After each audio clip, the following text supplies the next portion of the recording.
Naka-move on ka na pala. Akala ko kasi hindi pa. Akala ko pwede pa. Akala ko pwede pa maayos yung dating tayo. Yung dating tayo na masaya. Yung dating ikaw na minahal ko. At yung dating ikaw na mahal ako. Pero nagkamali ako. Kasi ngayon alam ko na masaya ka na. Masaya ka na sa kanya. Manggugulo pa ba ako? Hantang ako, no? Kasi hanggang ngayon, umaasa pa rin ako sa isang tao na kahit kailan hindi naman ako kayang mahalin. Oo, alam ko naman. Nararamdaman ko naman na kahit kailan hindi ako magiging mahalaga para sa'yo. Pero kasi mahal na nga ako ka eh.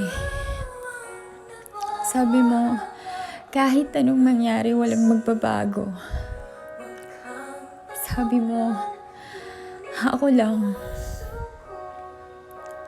Sabi mo, ako lang yung babaeng mamahalin mo at hindi mo ako iiwan.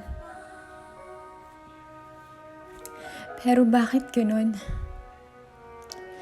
Bakit sa isang pagkakamali ko lang nakuha mo ng bumitaw? Ganun ba yung pagmamahal mo?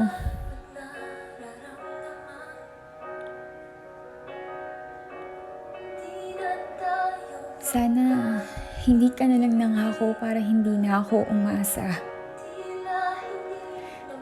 Noon, hindi ko maintindihan kung bakit ang bilis mo kong sinukuan. Ang dami kong tanong na gusto ko sanang sagutin mo. Mahal, nagkulang ba ako? Hindi ka na ba masaya? O hindi lang talaga ako worth it mahalin, kaya nagawa mo akong iwan?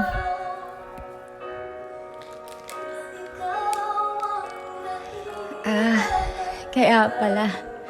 Kasi meron ka ng iba.